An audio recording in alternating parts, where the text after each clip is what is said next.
아버지가 돌아가시고 3일째 되던 날 저는 그분의 작업복을 정리하고 있었습니다. 기름때로 뻣뻣해진 주머니 속에서 구겨진 제 사진 한 장이 나왔습니다. 20년 전 제가 고등학교 입학식 날 찍은 그 사진. 그때서야 알았습니다.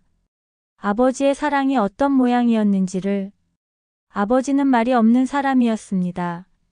새벽 5시에 일어나 공장으로 향하시던 뒷모습. 저녁 8시에 돌아오시면 손은 언제나 기름으로 검게 물들어 있었습니다.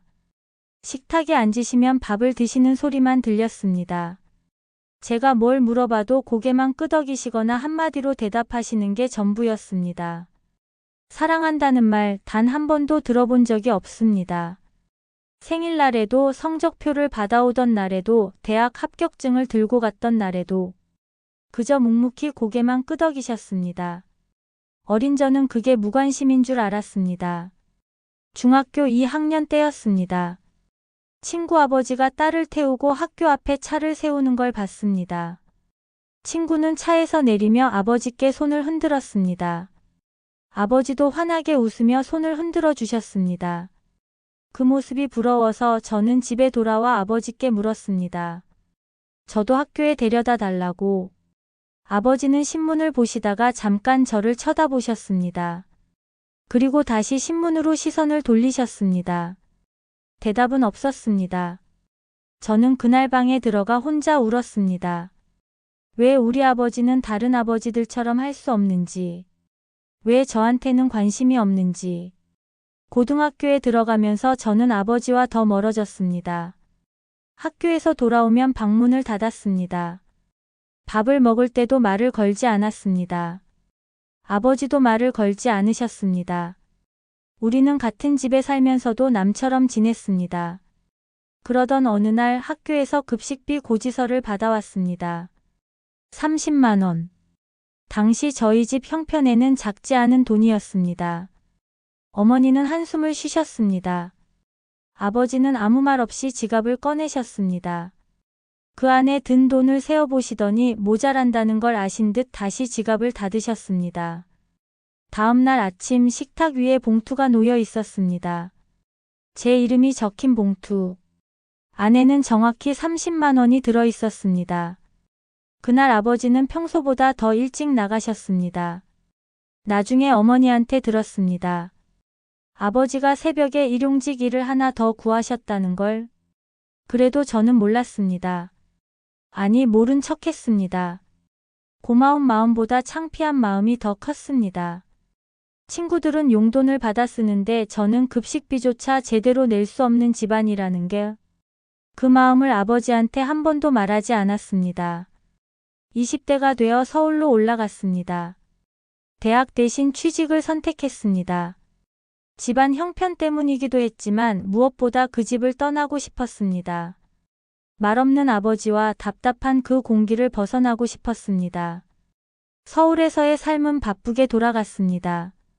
일주일에 6일을 일했습니다. 명절에도 일이 있다는 핑계로 집에 잘 내려가지 않았습니다. 어쩌다 전화를 하면 어머니하고만 통화했습니다. 아버지는 전화기를 받지 않으셨습니다. 받으셔도 말이 없으셨습니다. 28살 되던 해 결혼을 했습니다. 결혼식 날 아버지는 구석에 앉아 계셨습니다. 새 양복을 입으셨는데도 어쩐지 어색해 보이셨습니다. 제가 입장할 때도 주례 선생님 말씀을 들을 때도 아버지는 한 번도 웃지 않으셨습니다. 사진을 찍을 때도 표정이 굳어 있으셨습니다. 그때 저는 섭섭했습니다. 딸의 결혼식인데 한 번쯤 기뻐하시는 모습을 보여주실 수도 있는데, 축하한다는 말 한마디 건네주실 수도 있는데, 결혼식이 끝나고 아버지는 먼저 돌아가셨습니다. 인사도 없이. 여러분이라면 이런 아버지를 어떻게 이해하시겠습니까? 결혼 후 3년이 지났습니다. 아이가 생겼습니다. 딸이었습니다. 출산하고 병원에 누워있을 때 어머니가 오셨습니다. 아버지는 오시지 않았습니다. 바쁘셔서 못 오신다는 어머니 말씀. 저는 그냥 그러려니 했습니다. 퇴원하고 집에 돌아왔을 때 현관 앞에 큰 상자가 놓여 있었습니다. 아기 침대였습니다. 누가 보냈는지 물으니 남편이 말했습니다. 장인어른께서 직접 가져다 놓고 가셨다고. 조립까지 다 해놓고 가셨다고. 아버지는 그렇게 오셨다 가신 겁니다. 제 얼굴도 보지 않으시고 손녀 얼굴도 보지 않으시고 그저 침대만 놓고 가신 겁니다. 그날 밤 저는 그 침대를 보며 울었습니다. 이해할 수 없어서. 아니, 이해하고 싶지 않아서. 아이가 돌이 되고 두 돌이 되고 세 돌이 되었습니다. 그 사이 저는 1년에 한두 번 정도만 집에 내려갔습니다. 아버지와는 여전히 말이 없었습니다. 아이를 보여드려도 그저 한번 쳐다보시고 마는 게 전부였습니다. 35살 되던 해 가을 어머니한테서 전화가 왔습니다. 아버지가 쓰러지셨다는 전화. 병원으로 달려갔습니다. 중환자실 침대에 누워 계신 아버지. 산소 호흡기를 끼고 계셨습니다. 의사 선생님은 말씀하셨습니다. 폐암 말기라고. 이미 전이가 많이 되었다고. 그제야 알았습니다. 아버지가 몇 년 전부터 아프셨다는 걸. 어머니도 모르게 혼자 병원을 다니셨다는 걸. 치료비가 부담되어서 치료를 미루셨다는 걸. 그러면서도 손녀 돌 선물로 100만 원을 보내셨다는 걸. 병실에서 이틀을 꼬박지샜습니다. 아버지는 깨어나지 않으셨습니다. 3일째 되던 날 새벽 잠깐 졸고 있을 때였습니다. 간호사가 깨웠습니다. 아버지가 눈을 뜨셨다고. 침대 옆으로 다가갔습니다. 아버지는 저를 보셨습니다. 입술이 움직였습니다. 무슨 말씀을 하시려는 것 같았습니다. 귀를 가까이 가져갔습니다. 하지만 소리는 나지 않았습니다. 그렇게 10분쯤 저를 바라보시더니 다시 눈을 감으셨습니다. 그게 마지막이었습니다. 그날 오후 아버지는 돌아가셨습니다. 59의 나이에. 장례를 치르는 사흘 동안 저는 울지 못했습니다. 슬퍼서가 아니라 너무 혼란스러워서. 아버지를 떠나보내는 게 슬픈지 아니면 결국 아무것도 나누지 못한 채 헤어지는 게 슬픈지 그걸 알 수가 없었습니다. 장례식을 마치고 아버지 물건을 정리하기 시작했습니다. 옷장을 열었을 때 낡은 작업복이 눈에 들어왔습니다. 몇 벌 되지 않는 옷들. 아버지는 평생 작업복만 입으셨습니다. 한 벌씩 들어보다가 가장 낡은 작업복을 집었습니다. 주머니에서 무언가 만져졌습니다. 꺼내보니 사진이었습니다. 구겨지고 색이 바랜 사진 한 장. 고등학교 입학식 날 찍은 제 사진이었습니다. 20년 전 사진. 교복을 입고 어색하게 웃고 있는 제 모습. 사진 뒷면에는 날짜가 적혀 있었습니다. 2005년 3월 2일. 제 입학식 날짜. 그 순간 모든 게 무너졌습니다. 아버지는 20년 동안 이 사진을 주머니에 넣고 다니신 겁니다. 매일 아침 작업복을 입으실 때마다 주머니에 이 사진을 넣으신 겁니다. 기름때 묻은 손으로 일하실 때도 이 사진은 늘 아버지 곁에 있었던 겁니다. 어머니께 물었습니다. 다른 사진도 많은데 왜 하필 이 사진이냐고. 어머니는 말씀하셨습니다. 그날이 아버지한테 가장 기쁜 날이었다고. 딸이 고등학교에 입학한 게 그렇게 자랑스러우셨다고. 동료들한테 자랑하시면서 그 사진을 보여주곤 하셨다고. 아버지 책상 서랍도 열었습니다. 안에는 제가 어렸을 때 쓴 편지들이 고이 접혀 있었습니다. 어린이날 선물로 3,000원을 받고 쓴 감사 편지. 어버이날 카드. 스승의 날에 선생님께 드리려다가 쓰지 못한 편지 초안. 아버지는 그걸 다 모아두셨습니다. 수첩도 있었습니다. 거기엔 제 생일, 제 학교 입학일, 졸업일, 취직한 날, 결혼한 날, 손녀가 태어난 날. 제 인생의 모든 날들이 빼곡히 적혀 있었습니다. 날짜마다 짧은 메모가 있었습니다.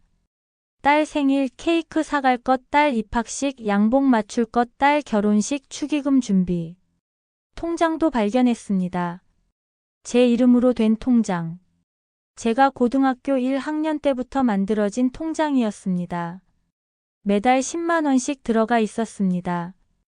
20년 동안 한 번도 빠짐없이. 마지막 입금일은 돌아가시기 한 달 전이었습니다. 그제야 깨달았습니다. 제가 서울로 떠날 때 아무 말 없으시던 이유를, 결혼할 때 웃지 못하시던 이유를, 손녀를 봐도 덤덤하시던 이유를 아버지는 표현할 줄 몰랐던 겁니다. 사랑한다는 말을, 보고 싶다는 말을, 자랑스럽다는 말을, 대신 그 모든 걸 침묵으로 담으셨던 겁니다. 주머니 속 사진으로, 서랍 속 편지로, 통장 속 숫자로. 어머니가 말씀하셨습니다. 아버지가 돌아가시기 며칠 전 정신이 조금 돌아오셨을 때 하신 말씀이 있다고.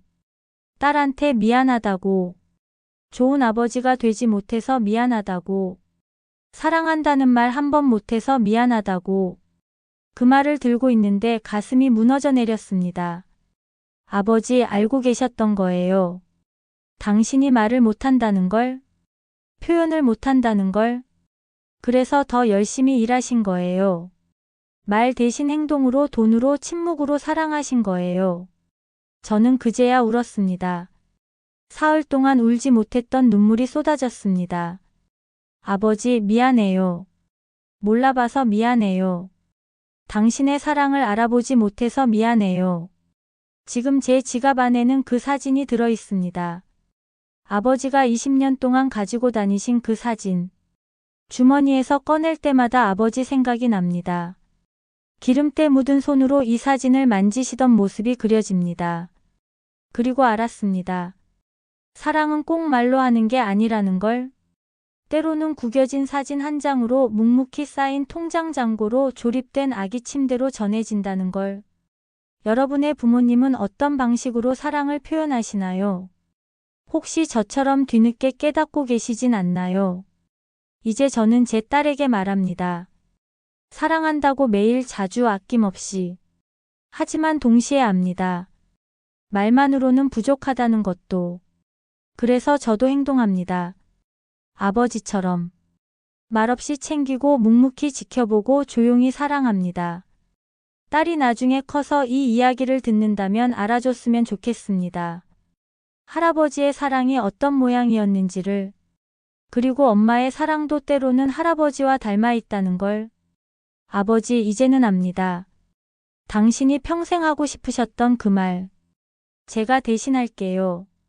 사랑합니다, 아버지. 그리고 고맙습니다.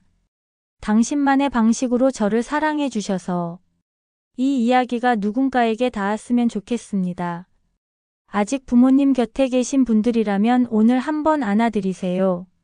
말없는 사랑도 사랑이라는 걸 우리 모두 조금씩 알아가면 좋겠습니다. 이 영상이 마음에 와닿으셨다면 구독과 좋아요로 응원해주세요. 여러분의 이야기도 댓글로 들려주신다면 함께 위로받을 수 있을 것 같습니다.